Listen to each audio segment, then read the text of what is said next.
Shalom, selamat pagi Bapak Ibu Saudara-saudariku yang terkasih dalam Tuhan Yesus Kristus. Bertemu kembali dengan embun surgawi pada pagi hari ini. Mari kita berdoa. Terima kasih Tuhan Yesus untuk kasih sayang Tuhan. Kami boleh merasakan hari yang baru, hari yang indah yang Tuhan berikan kami untuk mendasari pagi ini dengan kebenaran firman Tuhan. Buka hati pikiran kami dan pimpinlah kami dengan kuasa Roh Kudus-Mu ya Tuhan. Kami menyerahkan waktu ini sepenuhnya ke dalam tangan kuasa Engkau. Di dalam nama Tuhan Yesus kami berdoa dan ucap syukur. Amin. Bapak Ibu Saudaraku yang dikasihi Tuhan, firman Tuhan dengan tema mencukupkan diri terambil di dalam kitab Filipi pasalnya yang keempat ayat 11 sampai 13. Demikianlah bunyi firman Tuhan. Kukatakan ini bukanlah karena kekurangan, sebab aku telah belajar mencukupkan diri dalam segala keadaan. Aku tahu apa itu kekurangan dan aku tahu apa itu kelimpahan. Dalam segala hal dan dalam segala perkara tidak ada sesuatu yang merupakan rahasia bagiku, baik dalam hal kenyang maupun dalam hal kelaparan, baik dalam hal kelimpahan maupun dalam hal kekurangan. Segala perkara dapat kutanggung di dalam Dia yang memberi kekuatan kepadaku. Saudaraku yang dikasihi Tuhan, kata mencukupkan diri dalam bahasa aslinya berarti memiliki segala sesuatu yang dibutuhkan. Paulus tidak sedang membanggakan diri, juga tidak sedang menghibur diri. Ia dapat merasa cukup dalam segala keadaan di dalam Tuhan yang memberi kekuatan kepadanya. Mencukupkan diri bukanlah hal yang mudah, ya, karena harus melalui banyak proses.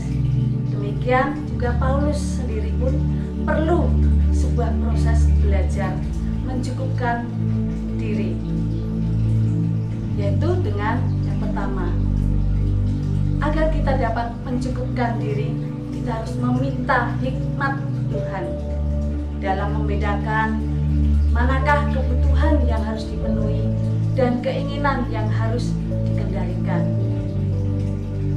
Suku bunga naik dan angsuran rumah juga naik.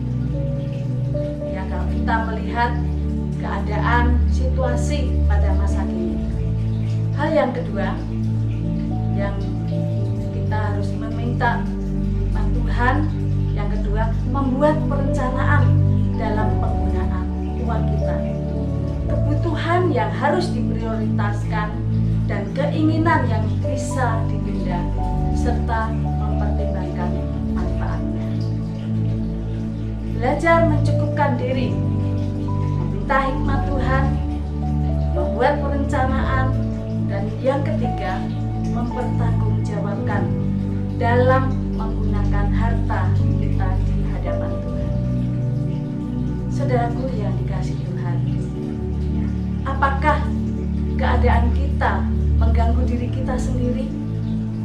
Kita harus selalu ingat firman Tuhan di dalam Filipi pasal yang 4 ayat 11 dikatakan, sebab aku telah belajar mencukupkan diri dalam segala hal.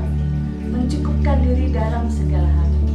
Marilah Bapak Ibu, saudara-saudariku yang dikasihi Tuhan, kita belajar untuk memberi yang terbaik kepada Tuhan. Belajar taat, belajar mengelola uang dan mengelola hati kita, bijaksana dengan uang. Tantangan terhadap perubahan, kita perlu berubah agar bisa menghadapi tantangan dengan mengikuti proses dari Tuhan. Apa yang akan terjadi? Tidak ada pertumbuhan tanpa tantangan, dan tidak ada tantangan tanpa perubahan. Saudaraku yang dikasihi Tuhan, kita juga harus berbeban dengan jiwa-jiwa yang terhilang, siap mengelola hati kita untuk memberitakan Injil, mempersembahkan jiwa-jiwa baru kepada Kristus agar banyak orang diselamatkan. Apapun kondisi kita, Injil harus 13 dikatakan, segala perkara dapat kutanggung di dalam Dia yang memberi kekuatan kepadaku. Tetap sehat, semangat, sukacita, bahagia, senantiasa di dalam Tuhan. Mari kita berdoa. Terima kasih Tuhan Yesus untuk kebenaran firman-Mu. Biarlah Engkau yang terus berbicara Tuhan, dan kami dapat mendengarkan apa yang terbaik bagi Tuhan, untuk kami dapat mencukupkan diri dalam segala keadaan. Kami perlu hikmat dari Tuhan. Kami perlu mengelola dengan